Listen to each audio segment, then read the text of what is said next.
Voices in my head, they counsel me, they understand, they talk to me.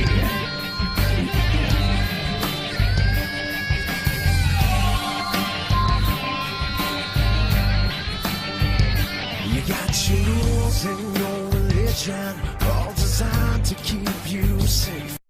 It's the Viper 4567 here with more of the random pay-per-view reviews. This is going to be WWE No Mercy 2008.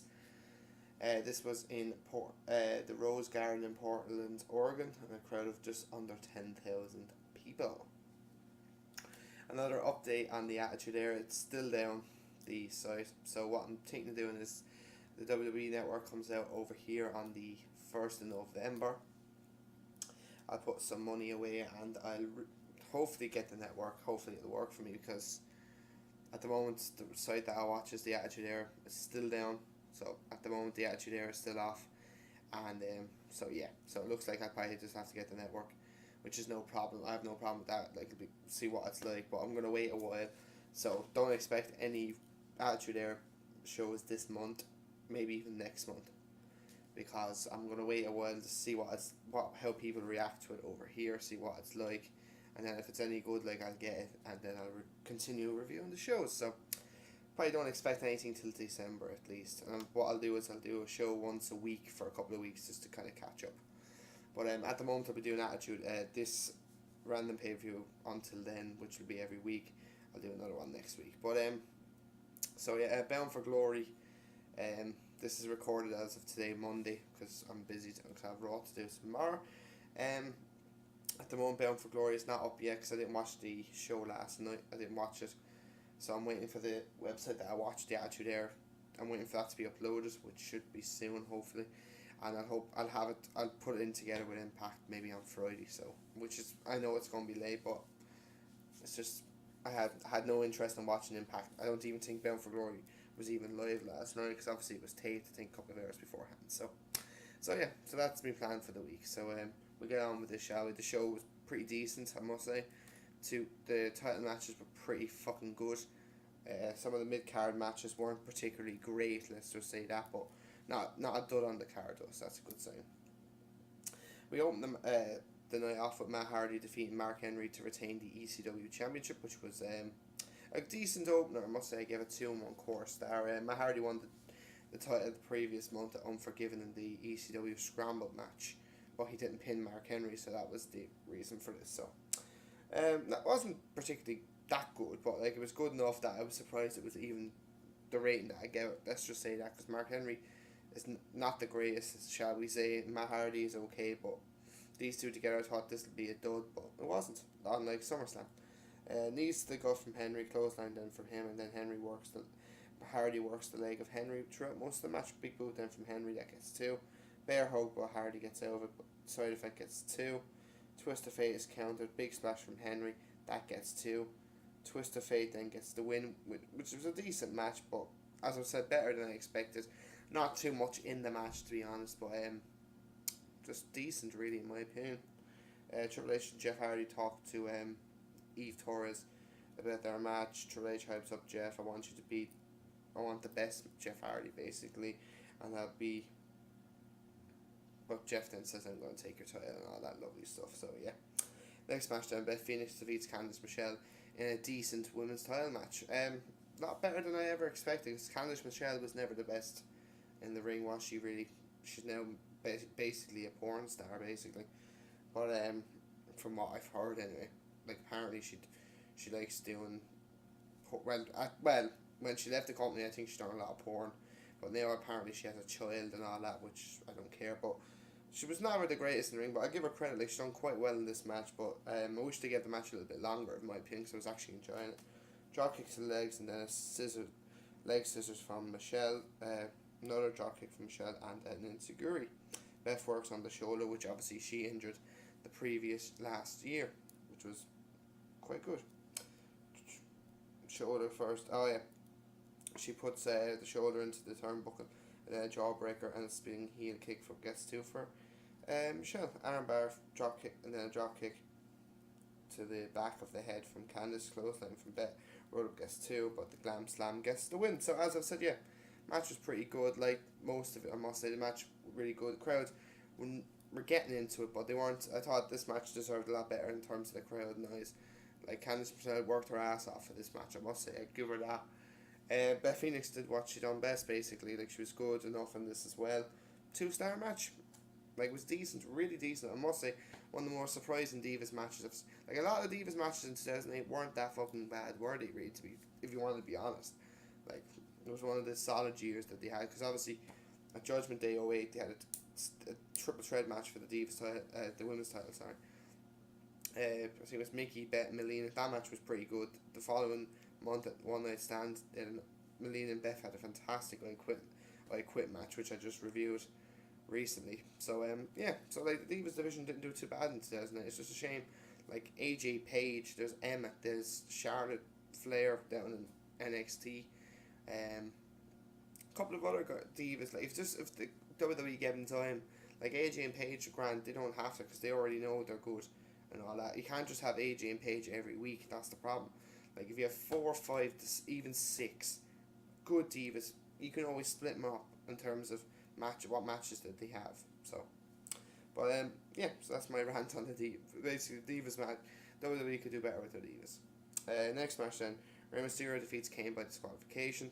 This match was going on. If Rey lost, he had to lose his mask. So we all knew Rey was going to win. The match itself was going on grand. I'm giving it 2 stars. It could have been better, in my opinion. I think disqualification was a load of fucking bollocks, in my opinion. I think, I just think personally, like, why do a disqualification? Yeah, fair enough, if you don't want Kane to lose. I just don't get it. I just don't get it. Springboard dropkick from Rey, big boot from Kane. Kane goes to the mask, early dropkick, and then a clothesline from Kane. And then the ref basically says, have you had enough? And this was like within the first 3. Fuck off, like, fuck off. Like, jeez, that was half the stuff, basically. Half the stuff of the match. Do you want to give up? Fuck off. Like, if I was Rey, I'd say, fuck off. I know referees have to say that, but come on. Like, Jesus Christ, I understand if you got fucking, like, 7 or 8 chair shots. Idiot. Head scissors to the outside. Kane then rams Rey into the ring post. Backbreaker from Kane. Rey then counters the tilt-a-whirl slam into a neckbreaker type move. Moonsault from Rey. Leg drop gets 2 for Rey. Side slam from Kane. Then a splash gets 2 for Rey. Uppercut by Kane. 619 to the leg. Then Kane hits Rey with a chair for the disqualification. Like, what the fuck? What a shit ending to a match. Like, the fucking rivalry between Kane and Rey in 08 was shit. Was shit anyway. So please, just fuck off. Terrible match. Like, bad booking. Like, I gave it 2 stars. It was going along pretty decently until that happened.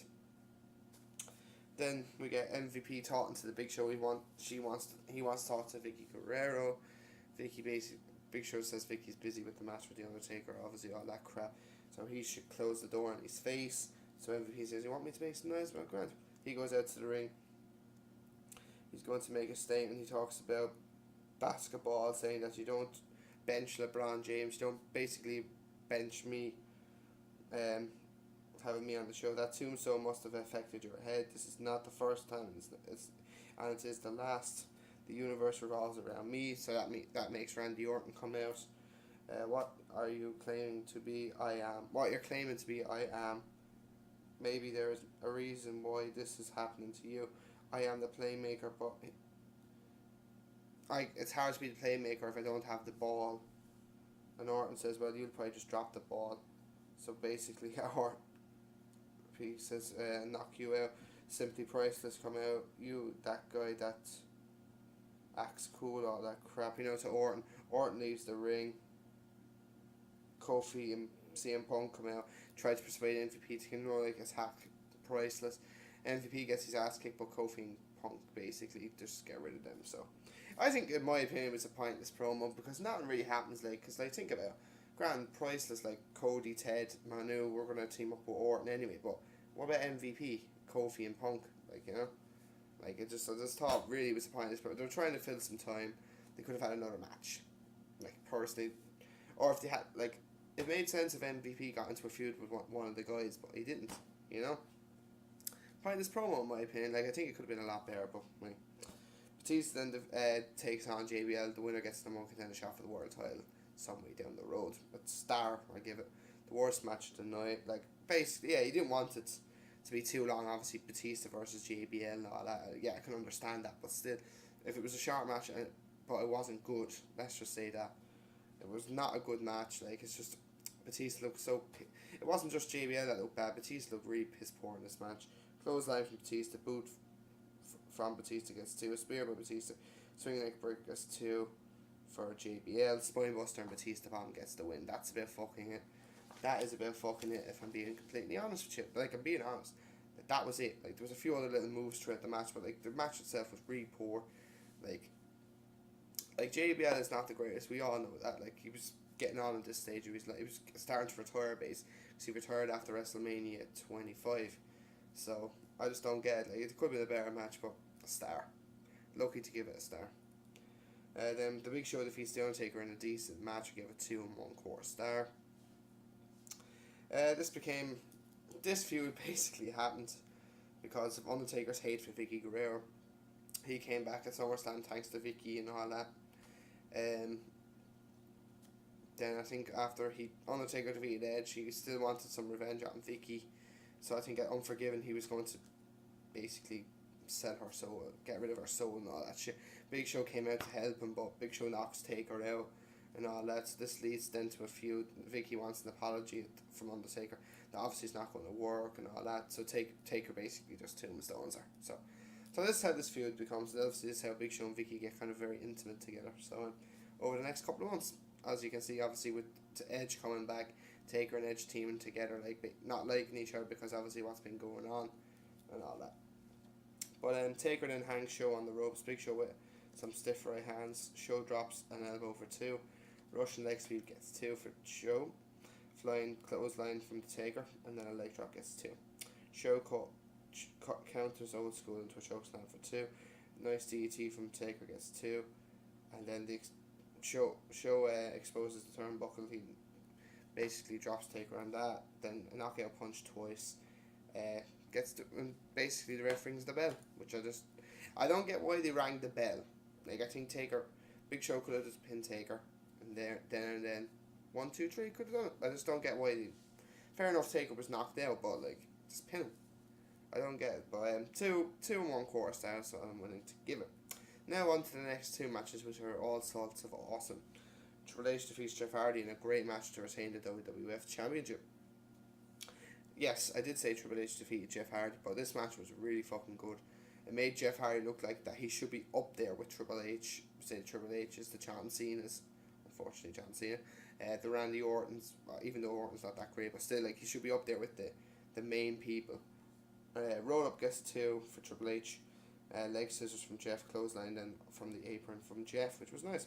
Springboard dropkick gets 2. Pedigrees counted. Jeff then spears. Sends Triple H over the top rope. Jeff misses a somersault plunger, which looked fucking sick. Like, you can hear his back bouncing off the mat. Backbreaker by the Game. Triple H then the Game then works the back obviously. Facebuster gets 2 for the Game. Triple H then drops the knee for 2. Abdominal stretch by the Game. Clothesline from Jeff. Heel kick then by Jeff. Dropkick then gets 2 for Jeff. Jeff then finally hits the somersault puncher, which was nice. Sweet clothesline by the Game. Looked like something that JBL would do. That get 2. Facebuster again gets 2. Oh wait, no. Yeah. Suplex gets 2 actually for Jeff. Spinebuster by Triple H. Whisper in the Ring gets 2 for Jeff. Swanton Bomb misses. Pedigree counted into Twist of Fate. A Swanton Bomb gets 2. Because Triple H then rolls him up then for the win. So, great match. Really enjoyed it. It just showed really that Jeff Hardy's moveset really was shit, because think about it, Twist of Fate, Swanton Bomb would beat most people. But as you can see, like, Triple H just rolls him up a bit to get the win. So it kind of made him look like he had shit finishing maneuvers, if that makes sense. So yeah, great match. Enjoyed it though. 4 stars, like, no problem with that whatsoever. I thought the match was excellent. Crowd were into the match thoroughly. I really enjoyed this, I must say. Really, really good. But now on to the main event. Chris Jericho defeats Shawn Michaels in a great ladder match to retain the World Heavyweight Championship. This match obviously has been This is the last match in this massive feud between the two guys. Like, this is probably the best match they've had. Well, probably either the best or second best. The match Judgment Day was really good. The match of the Great American Bash wasn't that great, but it was still good. Like, if you get my drift, like, it was still a 3-star match. The match at Unforgiven was good, but not that great. But this match, fucking awesome. HBK goes shoulder first into the ring post, springboard elbow from Jericho. HBK uses the ladder and does a crossbody onto Jericho. Jericho rams HBK into the ring post again. HBK then with a drop toe hold onto the ladder. Bounced into Jericho's face. It was a Jericho, but HBK uses the ladder as a seesaw into Jericho's face. Jericho is bleeding from the mouth really bad. Jericho pushes the ladder and HBK is hung on the ropes. Jericho then hits HBK in the ribs with the ladder. And then Jericho works the leg. Drop kick onto the ladder. Drops the leg, I should say, onto the ladder. Figure 4 leg lock from Jericho. Or Shawn Michaels, I think. Sorry, my apologies. Jericho then comes back with HBK into the ladder. Jericho then drops the ladder into the head of HBK. HBK then lands Jericho onto the ladder. HBK then drops the ladder into Jericho. Both men fall off the ladder and going through the table. Jericho, someone lands and they go through the table. Basically, HBK comes off the ladder on the outside and lands on Jericho and obviously the table. I think it was the ECW table, if I'm not mistaken. Sorry about that. Got a bit confused there. Jericho then drops the ladder into HBK. Diving elbow off the ladder onto Jericho was underneath the ladder and Shawn Michaels lost the elbow. This is where I think he breaks his elbow. I heard people saying that he broke his elbow. It looked like he did because he was fucking in pain. Jericho then rams the ladder into the face of HBK. Lionsault then onto the ladder. HBK then pushes the ladder and Jericho falls off onto the floor. Jericho then pushes the ladder. HBK goes balls first into the ropes. Jericho is HBK is on the ladder. Lance K comes out, switching music to him. Both men, I should say. Jericho then with a headbutt. They're both looking for the belt, and it's unhooked actually, but no one can get it off. Jericho with a headbutt to HBK, and Jericho then just gets the belt for the win. So yeah, an excellent match. Sorry about that, guys. Actually, my writing's not the greatest, so I was trying to see what that was. But yeah, overall a great match. I give it 4.5 stars actually. I give it 4 3/4 stars actually. No, I think that's fair. But overall, the pay-per-view was extremely watchable. There's 2 great matches. Other than that, like, the other matches weren't particularly great, were they, if I'm being completely honest. The opener was okay. The match between Big Show and Undertaker was okay. They're both decent matches. The women's match was good to what it was. I'd give it a 7.75 out of 10 because the 2 main event matches helped this show along basically. So yeah. So guys, yeah. So that's it basically for this video. I will be back on Wednesday for Raw, and Friday hopefully for Bound for Glory and Impact, and I'll be back next Tuesday with another edition of Random Pay-Per-View. So it looks like, guys, the Attitude Era will just have to wait until the network comes out. So don't expect any, unless it comes up, don't expect any videos to come out this month or next, and possibly, I don't know about December just yet, but if that is the date, you'll hear about it in another update video. So enjoy the rest of your day, guys, and I will talk to you on Wednesday. So take it easy.